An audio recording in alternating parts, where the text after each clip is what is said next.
Hoy queremos hablar, o el Señor básicamente quiere hablar acerca del fruto. Hemos estado hablando acerca de la santidad, de lo que es, de lo que eso significa. Y la santidad lleva, digamos, a la consecuencia de dar frutos también. O sea, todas las cosas están, digamos, de alguna forma ligadas unas con otras, ¿no? Entonces, el tema del fruto es súper importante.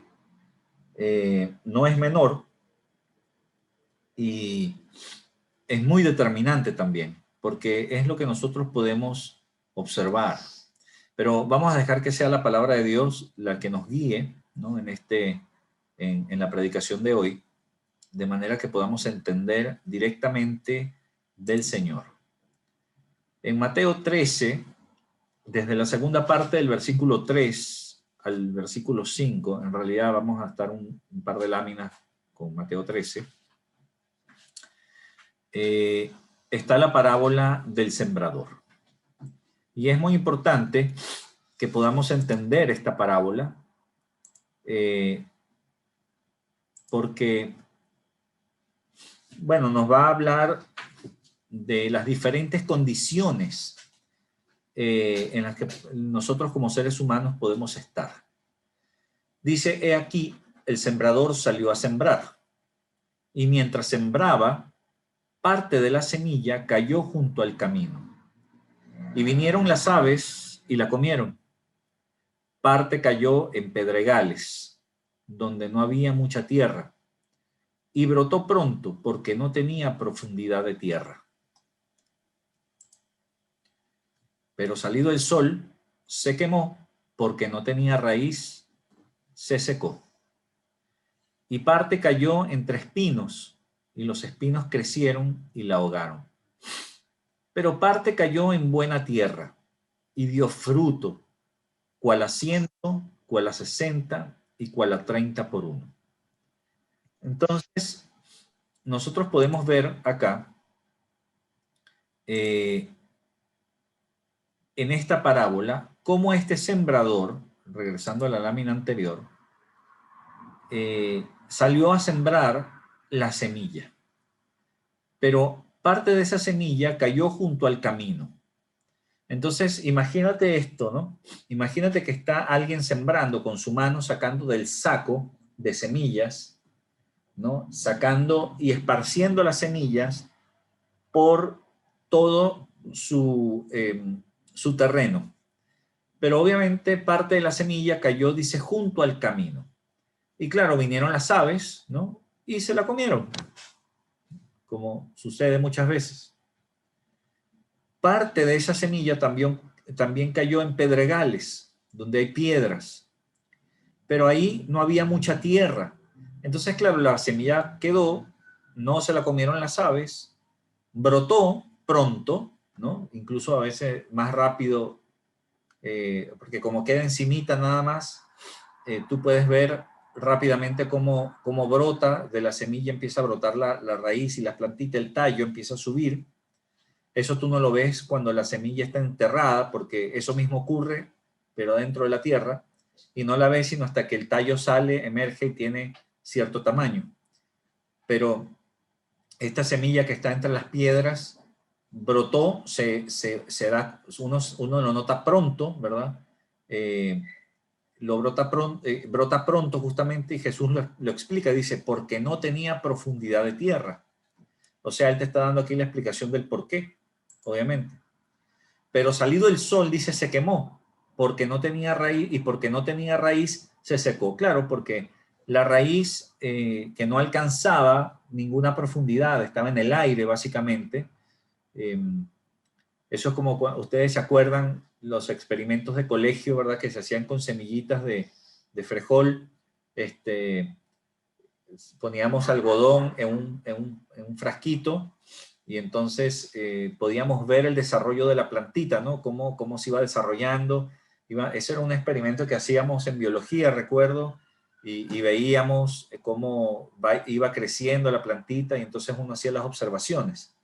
Bueno, asimismo ocurre acá, ¿no? Va creciendo esa planta, pero la raíz que quiere alcanzar tierra, no la alcanza porque está sobre los pedregales o muy poco. Entonces no logra tener los nutrientes que necesita. Y cuando viene el sol, claro, se seca, se quema, no hay manera de retener el agua porque la tierra húmeda está más abajo o no ha hincado sus raíces profundamente y no es suficiente y por lo tanto muere, termina muriendo, ¿no? Esto es una explicación, digamos, de agronomía que nos está dando el Señor acá, pero que tiene un significado importantísimo para nuestras vidas. Dice que parte, además de la semilla, cayó entre espinos y los espinos crecieron y la ahogaron, ¿no? Crecieron, la cubrieron, no le dio el sol, no dejó que la semilla se desarrollara y por supuesto la semilla, la plantita muere igualmente. Pero parte, dice, de la semilla cayó en buena tierra y dio fruto al 100%, al 60% y al 30%. O sea que dio fruto. Por eso es que cuando tú siembras una semilla de frijol, por ejemplo, ¿no? La siembras y esta plantita crece, después de ella dan unas vainas, ¿cierto? Y en esas vainas están los frijoles ahí, las semillitas, y de una sola semilla original, esa planta produce varias otras semillas, ¿no? Y es una multiplicación en realidad. No es que una semilla te da otra semilla, sino que una semilla te da varias semillas. Por eso es que dice aquí que por una sola, ¿verdad? Te da a 100, ¿verdad? Te da 60 y te da a 30. Por lo menos, ¿no? O sea, estamos hablando de que da muchas, no tanto o poco, pero te da, siempre se multiplica, siempre es una multiplicación, hay una productividad, una producción, algo que rinde un fruto. Y entender esto del fruto es muy importante, porque así somos nosotros. Jesús, un poquito más adelante, después del versículo 8, le da la explicación a sus discípulos. Afortunadamente, esa explicación está registrada también, ¿no? Y nosotros podemos tenerla de primera mano, de Jesús mismo, y no esperar una interpretación humana a estas palabras, porque aquí se pueden decir muchas cosas, pero vamos a ver lo que Jesús realmente dijo al respecto. En el versículo 19, por ejemplo, dijo, cuando alguno oye la palabra del reino y no la entiende, viene el malo y arrebata lo que fue sembrado en su corazón. Este es el que fue sembrado junto al camino. O sea que tenemos una condición humana en nuestros corazones donde la persona que escucha la palabra pero no la entiende, esto es lo crucial. No entender la palabra es peligroso porque viene el malo, dice, el maligno, dicen en otras versiones, estamos hablando de Satanás, ¿verdad? Y arrebata lo que fue sembrado en su corazón. Este es el que fue sembrado junto al camino. Bueno, yo he tenido varias experiencias al respecto de gente a la que yo le he hablado la palabra de Dios y no la entiende. Cree que la entiende, pero en realidad no la entiende. ¿Y por qué digo, perdón? Acá dice que no desea entenderla. O que no desea entenderla. ¿Por qué? Porque está ensimismado en su propia creencia, ¿verdad? En su propio entendimiento. Porque él podrá entender el castellano, pero definitivamente no entiende el mensaje. Porque si entendiera el mensaje, cambiaría su forma de pensar y se volvería a Cristo. Entonces, la persona que no se vuelve a Cristo en sí, por más que haya escuchado, por más que haya ido a la iglesia, no es una persona salva. Porque a pesar de que la semilla fue sembrada en su corazón, Satanás tiene la capacidad de arrebatarla, de llevársela.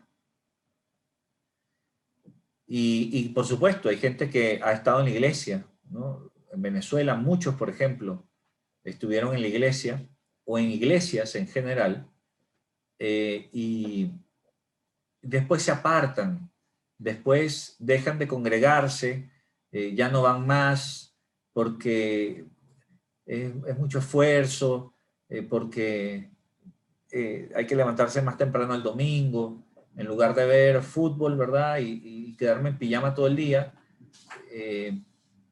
Tengo que vestirme, tengo que ir a la iglesia, ¿no? Y levantarse temprano, y yo lo que quiero es descansar, porque durante la semana todos los días me levanto temprano, y el domingo también, entonces no, pues qué fastidio, ¿verdad? Y qué esfuerzo, y por lo tanto no lo quiero hacer más, y no lo hago, y empiezo a ver una que otra prédica por YouTube, y resulta ser que la prédica por YouTube, al final, en realidad, sirve poco.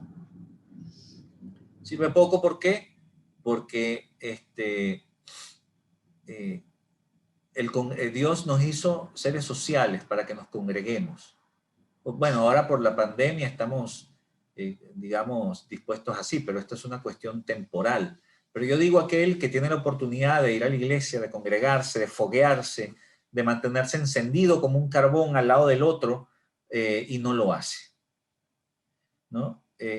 Entonces, la palabra de Dios viene a ser como la sembrada en el camino. Allí viene el maligno y la arrebata. Tanta gente, incluso he hablado con otros pastores, esto sucede en todas las iglesias, ¿eh? No solamente acá, en todas, o ha sucedido acá, pero en todas las iglesias. Por ejemplo, en la última, acá en Chile, con el pastor Guillermo, él me expresaba su gran preocupación de los hermanos que se iban de la iglesia y no se congregaban en ninguna otra parte, porque él sabía cuáles eran las implicaciones espirituales. Y por supuesto que yo también lo sabía y lo sigo sabiendo. Pero la gran mayoría de estos hermanos creen que están bien. Creen que Dios está de todas maneras, que ellos están bien, que no pasa nada, que Dios los sigue bendiciendo igual. Y aunque Dios tiene mucha misericordia y paciencia, esto tiene sus límites de todas maneras. No es así, digamos, hasta el día que tú te mueras. Cuando a nosotros nos sorprende la muerte, apartados, por ejemplo, estamos apartados. Y es bastante nefasta, o bastante nefasto el destino que nos espera en esa condición. De hecho, aquí dice, arrebata lo que fue sembrado en el corazón.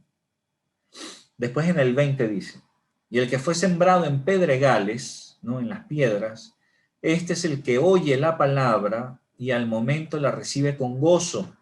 Al principio se emociona, pero no tiene raíz en sí, sino que es de corta duración. Pues al venir la aflicción o la persecución por causa de la palabra, luego tropieza. Bueno, de esto también tenemos experiencia, ¿no? Hemos visto gente confesar a Cristo con la boca y hasta llorar.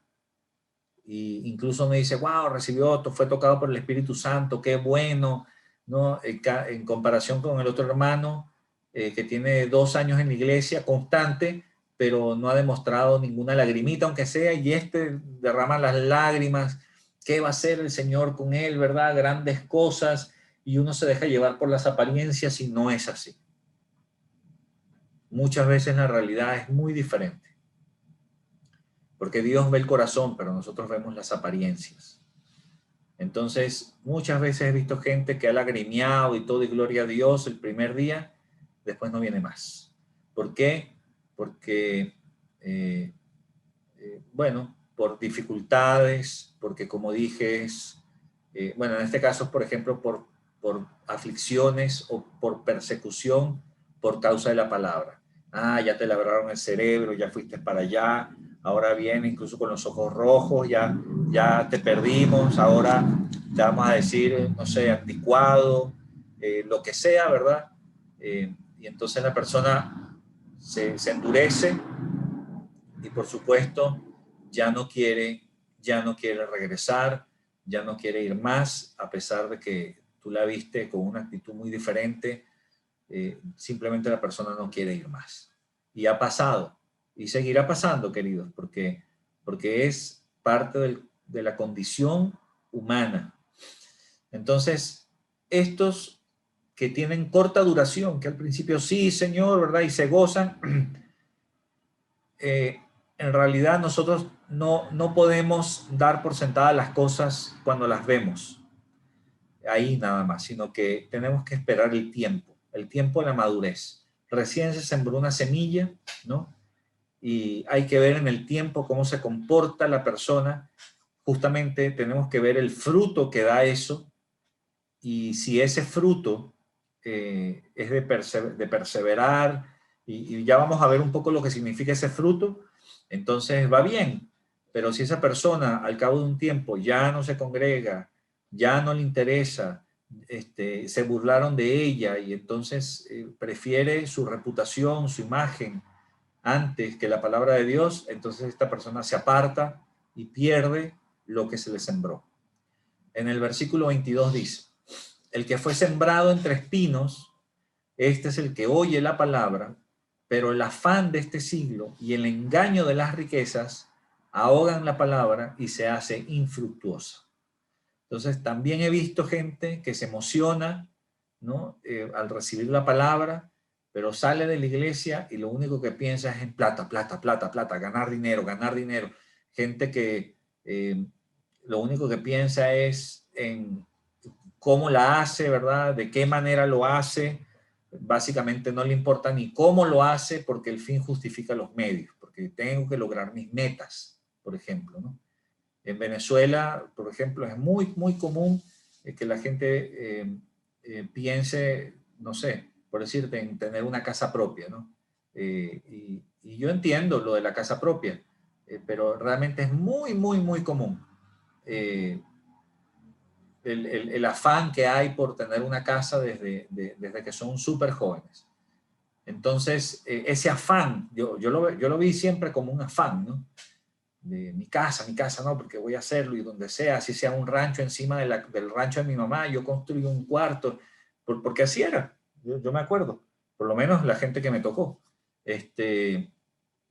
y había ese afán, ¿no? Aquí en Chile no veo tanto ese afán, lo hay, no digo que no lo haya, pero no lo veo al nivel como lo vi allá, por ejemplo, ¿no? Por poder comparar. Aquí hay otros afanes, pues yo estoy diciendo Venezuela porque es aquí, todos los que estamos acá conocemos Venezuela, y yo viví casi 40 años en Venezuela.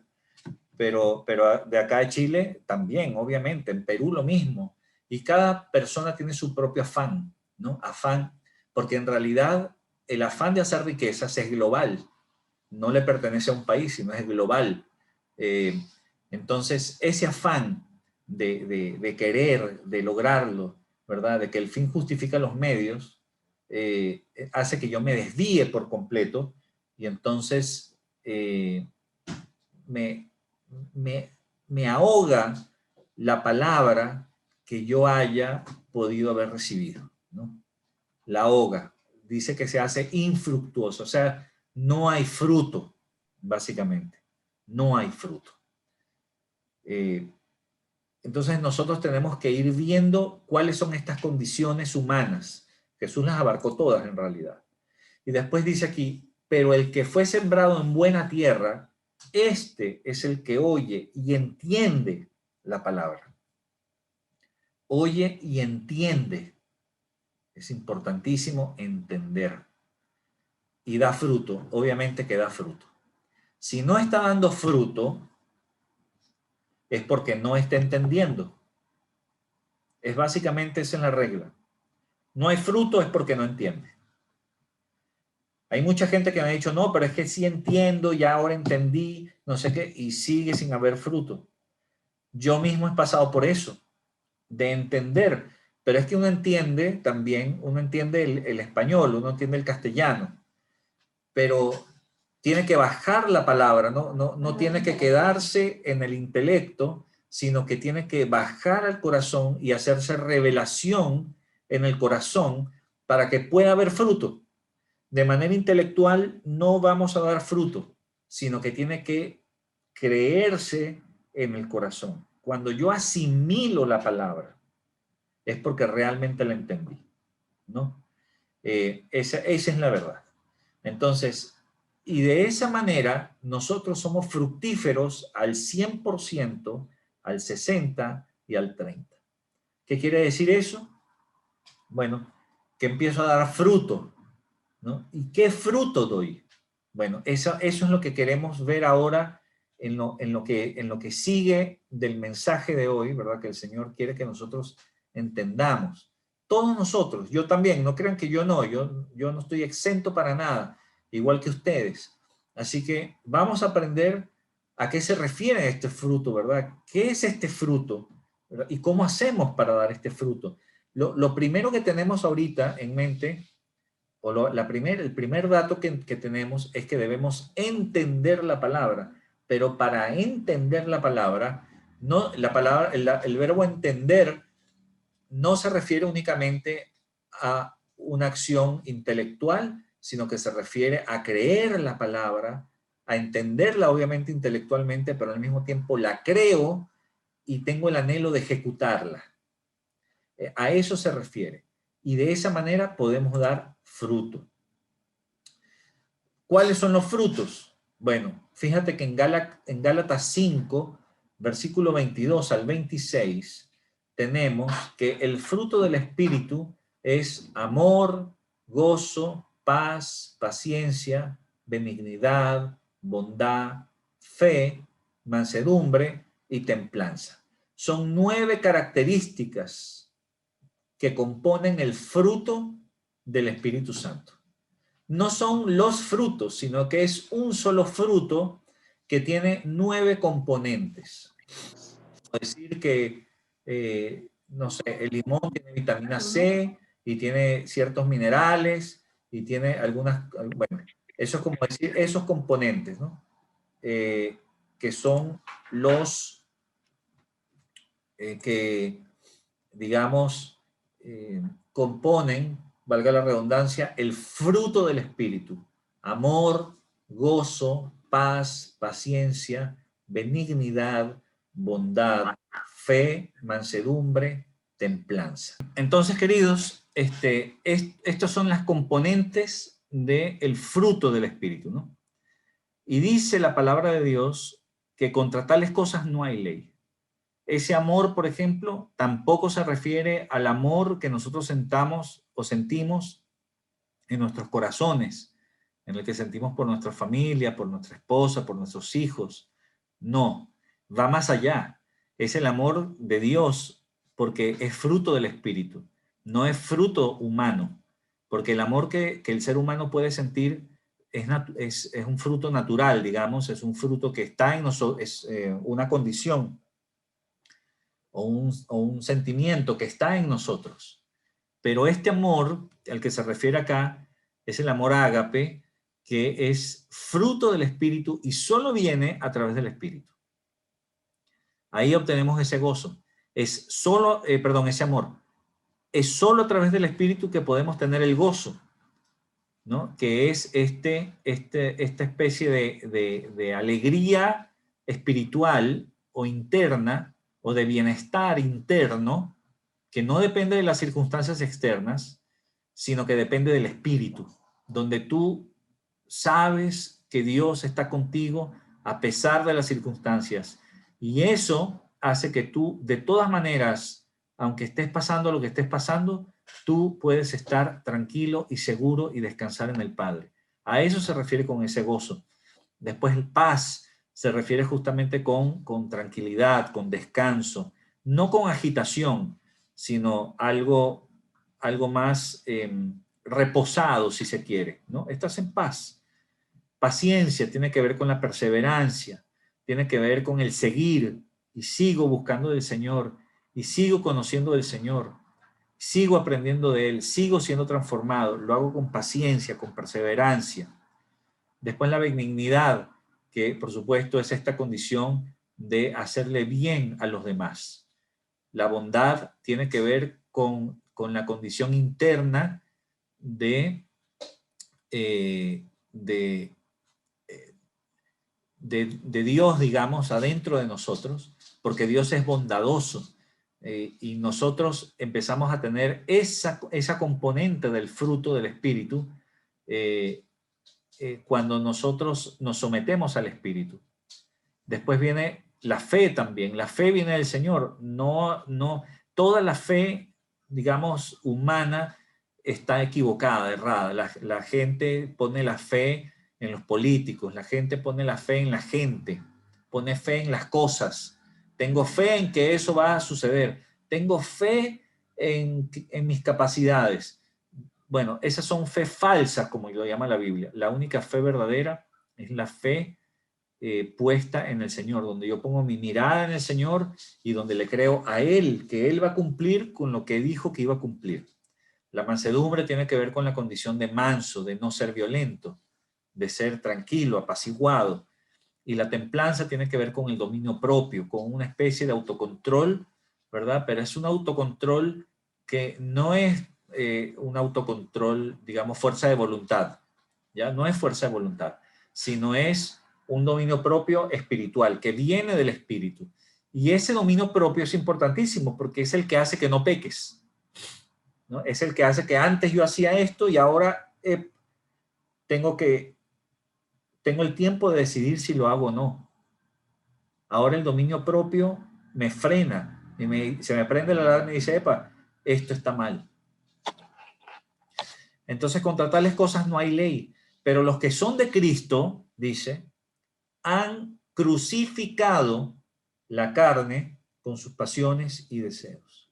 Y aquí está la cruz, hermanos, la cruz.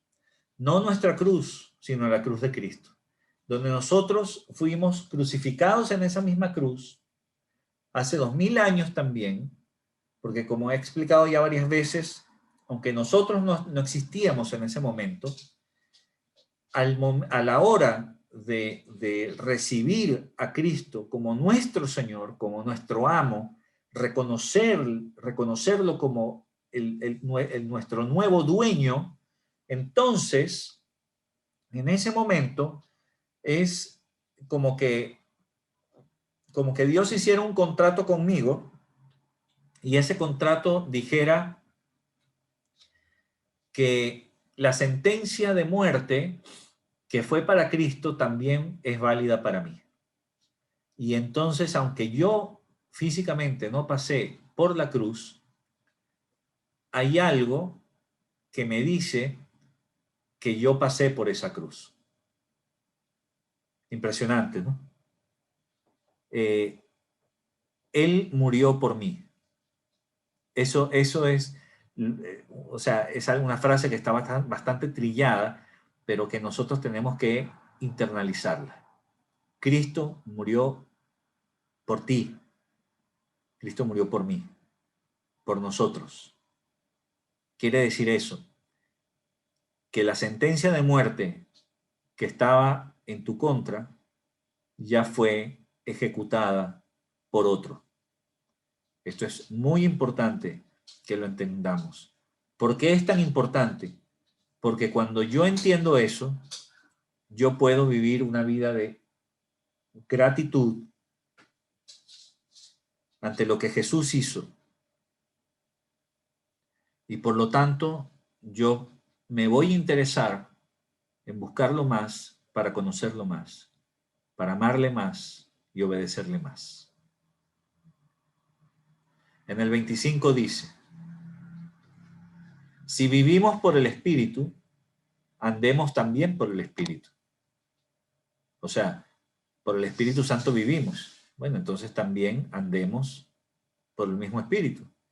No nos hagamos vanagloriosos. Fíjate la palabra gloria, una vanagloria, una gloria que es vana, vanaglorioso, irritándonos, molestándonos unos a otros, envidiándonos unos a otros. ¿Y por qué él tiene mejor auto que yo? ¿Por qué tiene mejor teléfono que yo? ¿Por qué tiene mejores dones que yo? ¿Por qué esto? ¿Por qué aquí? ¿Por qué él es más bonito que yo? ¿Por qué él es más fuerte que yo? Por lo que sea. envidiándonos unos a otros, irritándonos, molestándonos unos a otros. Una gloria vana, totalmente vana. Entonces, ¿cómo alcanzo? ¿Cómo alcanzo? ¿Qué tengo que hacer? ¿Qué hago para tener este fruto? Porque hemos estado viendo que si mi corazón es buena tierra, yo tengo que dar un fruto. Esto no es una opción, queridos, es un deber. Pero ese deber no es por un legalismo donde yo tengo que dar un fruto y tengo que mostrar que tengo un fruto, porque eso no sirve de nada. Es la semilla la que produce el fruto. La tierra, que es nuestro corazón, lo único que hace es albergar la semilla que da el fruto, pero solamente la alberga, la protege, la nutre. Entonces nosotros tenemos que hacer lo mismo que hace la tierra. ¿Cómo nutro yo la semilla? Leyendo su palabra, pasando tiempo en su presencia, orando al Señor, congregándome, reuniéndome, discipulándome, preguntando, buscando del Señor, resolviendo mis dudas. De lo contrario, queridos, nos vamos enfriando, estancando y apartando, y esta es una condición muy, muy peligrosa, porque como hemos visto al principio, uno pierde la semilla y al perder la semilla pierdes la salvación. La salvación sí se pierde. No es como algunas teologías que dicen que la salvación no se pierde. Sí se pierde. Satanás la puede arrebatar. Tú mismo la puedes descuidar. Primero decide uno, ¿qué hago con esa semilla? No me interesa, la tiro para un lado. Chao, sigo mi camino. La tuviste en tu mano y la perdiste. Nosotros no abrazamos la teología de salvo siempre salvo. Nosotros abrazamos la teología que nos parece, digamos, lo más correcto bíblicamente, que es la de que tiene que ver, donde la apostasía está presente, donde la posibilidad de pisotear la sangre de Jesucristo está presente. Porque eso también está en la Biblia, queridos. También está. Así que no nos hagamos vanagloriosos. Pero ¿cómo hago yo para alcanzar este fruto? ¿No? ¿Cómo producimos el fruto del Espíritu? Pongo en esta lámina. En Gálatas 5:16 dice, o sea, un poco antes, ¿no? Dice, digo pues, andad en el Espíritu y no satisfagáis los deseos de la carne. Pero si sois guiados por el Espíritu, no estáis bajo la ley. Es importante que nosotros entendamos esto de una buena vez, hermanos. Andar en el Espíritu y no satisfacer los deseos de la carne. Es muy importante no satisfacer los deseos de la carne y someternos al Espíritu Santo. Dejarnos guiar por el Espíritu Santo. Porque recuerden, como lo hemos visto los martes que estamos estudiando Romanos, no estamos bajo la ley. Estamos bajo la gracia. Esa gracia que vino a través de Jesucristo, a través de la cruz, porque es a través de esa cruz que Él extiende su gracia a nosotros, porque es ahí en la cruz donde Él murió por nosotros. Nuestra sentencia de muerte fue ejecutada sobre Jesús. Entonces, una pregunta, eso. ¿qué significa eso? O sea, como que no estamos bajo la ley. Perdón, no te entendí. Que no estamos bajo la ley. Ah, ya. Eso significa que la ley de Moisés no se aplica a los que estamos, a los que somos de Jesucristo. Por ejemplo, la ley, vamos a suponer, la ley de Alemania, existe la ley, pero está lejos. Yo no vivo en Alemania, por lo tanto, si a mí me juzgan, a mí no me va a juzgar un tribunal alemán, me va a juzgar un tribunal chileno. Entonces, la ley de Moisés, no matarás, no mentirás, no robarás, etcétera, etcétera, aunque existe esa ley, ya no se aplica a mí porque a través de la cruz de Cristo, yo estoy ahora comprado por su sangre y sometido a Cristo, y Él es el que cumplió la ley por mí. Entonces, al cumplirla Él, ya no la tengo que cumplir yo. ¿Qué me toca a mí? Esforzarme por conocer a Jesús. Pero hay un esfuerzo, querido. Hay un esfuerzo que implica lo que ya hemos dicho: leer su palabra a diario, orar a diario, congregarme cuando me toque congregarme, disipularme, reunirme, preguntar mis dudas, no quedármelas, hablar las cosas. Significa esto en realidad. Quedarse callado, por ejemplo, porque también lo he visto muchas veces, no una, varias veces. Cuando una persona se queda callada, algo no me gustó de ti, algo dijiste y me cayó mal, pero yo me quedé callado porque pensé que era mejor quedarse callado. A la larga es peor, porque no se resuelven los conflictos, la otra persona no sabe nada, y uno mismo se hace toda una historia, y uno se termina apartando. O en la iglesia, por ejemplo, ¿no? También lo he visto varias veces, porque aquí a esta misma iglesia han venido y también se han ido gente por la misma razón. No, que el pastor, no sé, me sacó la lengua, ¿ya? Entonces, por decir algo, o sea, el pastor me regañó, me regañó el pastor y no me gustó, entonces yo me fui. Me amonestaron en la iglesia y me fui, no me gustó, porque ¿con qué derecho? ¿Qué se habrá creído? Yo soy un adulto y me voy. Bueno, esos son cuestiones erradas, comportamientos errados, actitudes erradas y decisiones aún más erradas. ¿Cómo puedo yo producir fruto del Espíritu? Lo puedo producir sometiéndome al Espíritu, no satisfaciendo mi pecado, no pecando ya más. ¿Y por qué? Porque yo ahora entendí que en Él se ejecutó mi sentencia de muerte. Él se puso en mi lugar. Y eso debería despertar en mí, o debe, en realidad debe, no debería, debe, tiene que, en realidad, despertar en mí una gratitud que hace que yo efectivamente lo piense dos veces a la hora de pecar.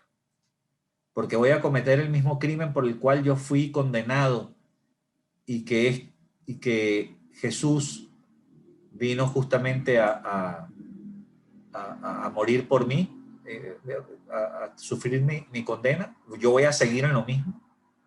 Entonces, porque si voy a seguir en lo mismo, no entendí nada.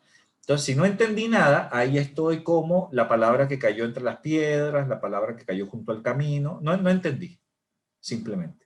Y soy arrebatado, ¿verdad? Y por lo tanto, mi destino final en esa condición ya no sería el cielo.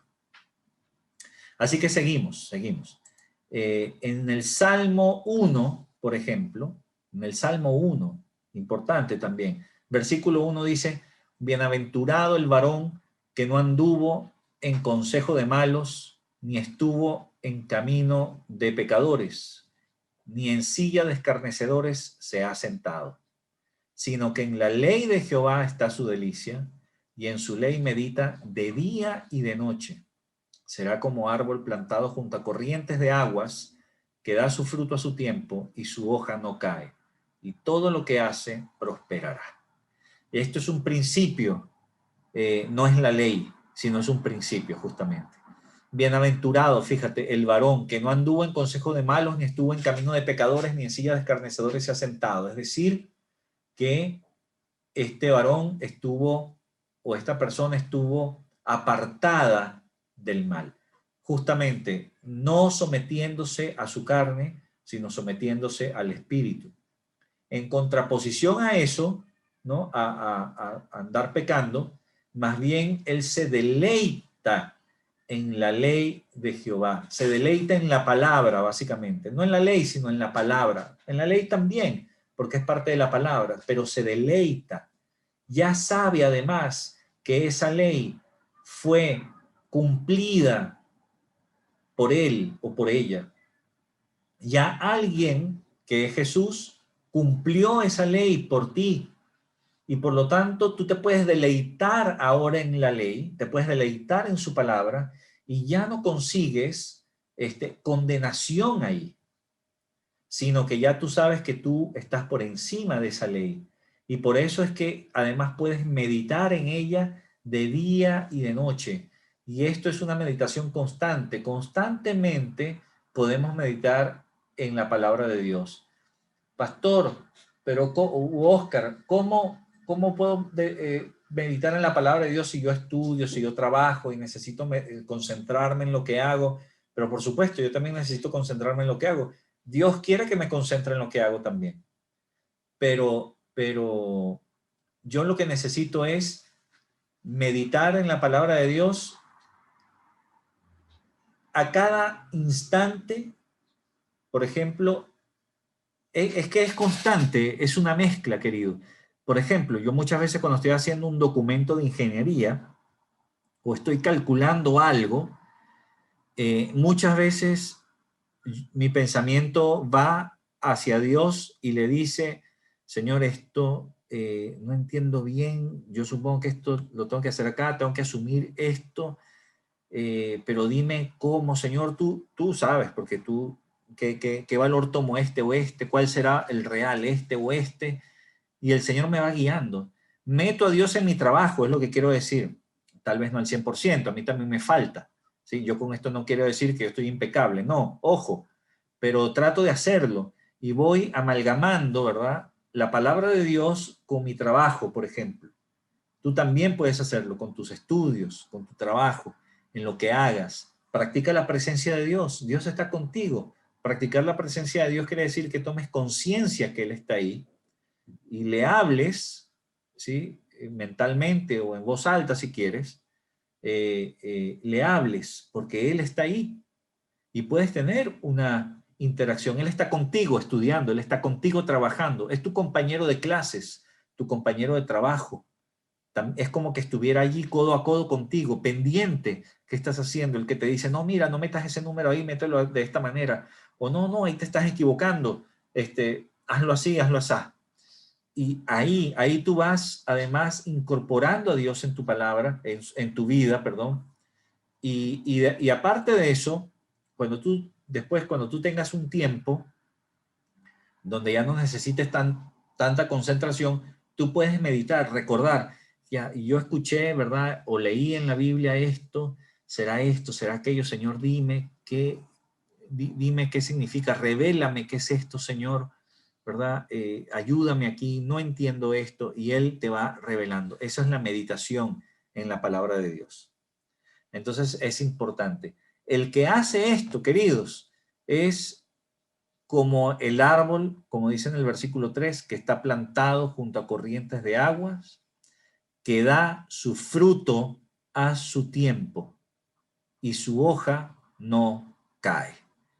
Y algo muy importante, y todo lo que hace prosperará. En la palabra de Dios también hay un montón de versículos que hablan acerca de la prosperidad humana, que no necesariamente o no todo tiene que ver con lo material, pero lo material también está implícito, pero nosotros, como seres humanos, somos tan necios que pensamos que haciendo lo que todo el mundo hace es lo que me va a llevar a la prosperidad, porque el impío prosperó de esta manera. El detalle es que yo no soy impío y conmigo eso no va a funcionar. Entonces, ¿qué es lo que va a funcionar conmigo? Porque yo no estoy bajo la ley, lo que va a funcionar conmigo es la palabra de Dios, que si yo busco al Señor, que si yo medito en su palabra, Él es el que hace que yo prospere en lo que yo haga. Todo lo que hace prosperará. Lo que yo haga también va a prosperar, también va a prosperar. Entonces es importante que nosotros hagamos esto. Pero lo más importante, hermanos, es deleitarnos en su palabra, ¿sí? Todo el tiempo posible, todo el tiempo posible. En Proverbios 3, del 13 al 15 dice, bienaventurado el hombre que haya la sabiduría y que obtiene la inteligencia. La sabiduría se halla, es un elemento, una componente que tú consigues. No es algo que tú eres, sino es algo que tú puedes incorporar a tu vida. A diferencia de lo que dice el mundo, que la sabiduría es algo que tú puedes formar, ¿no? Es más, los mundanos creen que los años, ¿no? El tiempo y el conocimiento juntos, o sea, la experiencia y el conocimiento te hacen sabio, pero no es así. Ayer estuve hablando, ¿verdad? Estuvimos hablando con un hermano, él me decía, yo conozco gente de 80 años que no ha madurado, pero por supuesto, claro, porque justamente la sabiduría no necesariamente viene por los años. Ahora, la sabiduría viene justamente de Dios mismo. Y fíjate que coincidentemente, hablando con este hermano que me decía que otros de 80 y 80 y tantos años que conoce, tuvo comunicación con ellos hace poco y le hablaban era de Jesús. Entonces, qué maravilloso ver que cuando el ser humano meditó del Señor, meditó acerca de su vida y se dio cuenta al final de que era Jesucristo en realidad la respuesta. Entonces ellos ahora han obtenido sabiduría, pero ha sido por la meditación justamente, ¿no? Ha sido por el caer en cuenta, ha sido por la palabra de Dios que se les reveló, no como otros que simplemente no pensaron en eso, siguen en sus andanzas antiguas, ¿verdad? Como si nada. Porque también tenemos de eso, ¿no? Entonces, pero bienaventurado, dice acá, es el hombre que halla la sabiduría y que obtiene la inteligencia. Dice, porque su ganancia, la ganancia de la sabiduría, es mejor, fíjate, mejor que la ganancia de la plata. Y sus frutos más que el oro fino. Entonces, nosotros nos afanamos muchas veces por hacer riquezas ahora, aquí y allá, pero Jesús nos dijo, no trabajen por el pan que perece, sino por el pan que permanece. Porque todo lo que tenemos ahora, lo que vemos ahora es temporal, pero lo que no se ve, lo invisible, es eterno. En otro lado dijo, hagan tesoros en el cielo y no aquí en la tierra, porque aquí la polilla y el orín, o sea, la corrosión corrompen. Pero allá en el cielo no hay ni polilla ni hay corrosión. Allá nada se corrompe, sino que todo se acumula y se acumula perfectamente bien, limpiecito. Todo es allá limpiecito. Entonces, y la ganancia de allá es mucho mejor que la de acá, queridos, ¿no? Porque nuestro negocio en realidad está en apuntar hacia lo que es eterno, no hacia lo que es temporal, hermano, sino hacia lo que es eterno. Dice, más preciosa que las piedras preciosas, y todo lo que puedes desear no se puede comparar a ella, no se puede comparar a la sabiduría. O sea, lo está diciendo la palabra, lo está diciendo además el libro de la sabiduría, Proverbios, escrito por el hombre más sabio que ha pisado este planeta, ¿no? Quitando a Jesús, obviamente, el más sabio. Entonces, habrá que prestarle atención. Lo inteligente es prestarle atención. Ahora, ¿cómo obtengo yo la sabiduría? ¿Dónde hallo esa sabiduría? ¿Cómo la hallamos? En Proverbios 3, mentira, ahí se me quedó pegado perdóneme. Esto es en Proverbios 1, en el versículo 7, en realidad. Dice, el principio de la sabiduría es el temor de Jehová. Los insensatos desprecian la sabiduría y la enseñanza. Proverbios 1:7. El principio de la sabiduría es el temor de Jehová. ¿Y qué es temor? En este caso, temor no es tenerle miedo a Dios, sino es un amor reverente. Es un respeto, pero con amor. Donde yo amo al Señor, por eso lo estoy buscando, pero además con reverencia, porque entiendo que Dios es Dios, ¿no? No es no es el compadre de al lado, no es el vecino, no es el chino de la esquina, o sea, es el Señor, estamos hablando. Entonces el principio de esa sabiduría justamente la voy a hallar en el amor y en el respeto que yo le tenga a Dios, y eso obviamente tiene algunas implicaciones, como por ejemplo, conocer su palabra, buscarlo, ¿sí? Eso significa. Ya estamos casi terminando, hermanos. En Proverbios 8, 18, 19 dice, las riquezas y la honra están conmigo, riquezas duraderas y justicia. Eso nos dice el Señor. Mejor es mi fruto que el oro y que el oro refinado, y mi rédito mejor que la plata escogida.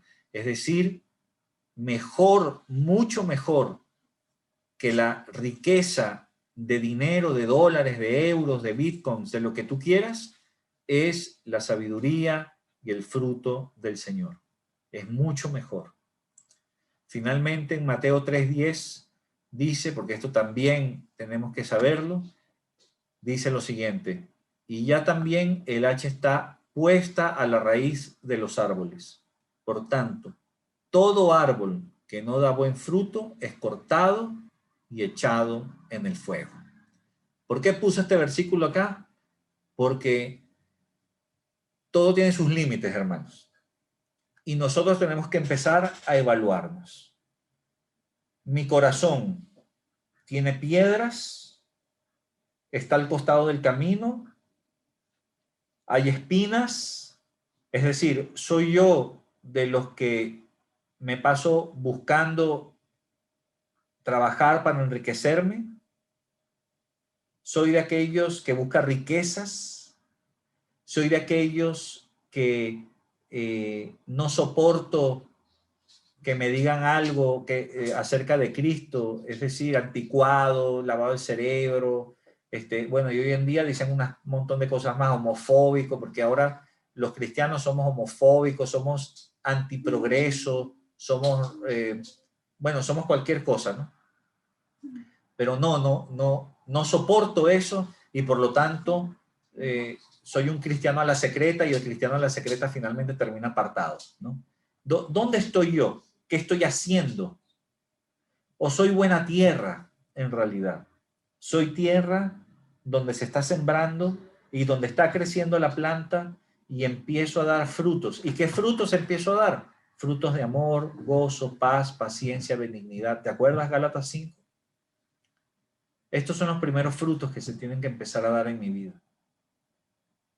Amor, gozo, paz, paciencia, benignidad, bondad, fe, mansedumbre y templanza, dominio propio. ¿Tengo más dominio propio que antes? ¿Estoy pecando menos que antes porque ahora tengo conciencia que antes no tenía? Empieza a preguntarte esas cosas porque son claves. Si la respuesta es no, es nada, no he notado diferencia, entonces tenemos un problema que tenemos que solventar, porque es mejor, hermano, te voy a decir lo siguiente, es mucho mejor que si después de esta prédica tú descubres que dudas de tu propia salvación, llámame de aquí a un rato, y es mejor resolver el problema, aunque te dé vergüenza, pero es mejor reconocerlo que más adelante irte al infierno. Eso es una definitiva. Entonces, pongámonos a cuentas con el Señor, hagamos una evaluación sincera, cada quien, y vea dónde está parado. Y de acuerdo a eso, póngase a cuentas con el Señor. Si necesitas ayuda, avísame con mucho gusto, ¿verdad? Seguramente Moni y yo podremos ayudar, o yo solamente, si quieres hacerlo tú y yo, o entre Moni y tú, no hay problema. Pero lo podemos hacer, tenemos la disposición. Pero es necesario que entendamos este principio, porque la palabra también dice que el árbol que no da buen fruto, o sea que estos frutos, este fruto del Espíritu no se da, no se busca, no se encuentra en el árbol, será echado en el fuego. Y tú sabes que eso, ¿qué significa eso, no? Así que, queridos, vamos a orar y vamos a pedirle al Señor que nos revele cuál es nuestra verdadera condición de fruto. Nosotros vamos a seguir hablando de todas maneras del fruto del Espíritu, porque es necesario que conozcamos, que entendamos. Hace un tiempo yo les envié unos audios del pastor Víctor Rodríguez de Argentina, que hablaba acerca del fruto del Espíritu. Si no los recuerdas, vuélvelos a escuchar, y eso puede ser un pequeño bosquejo para lo que nosotros también vamos a tratar.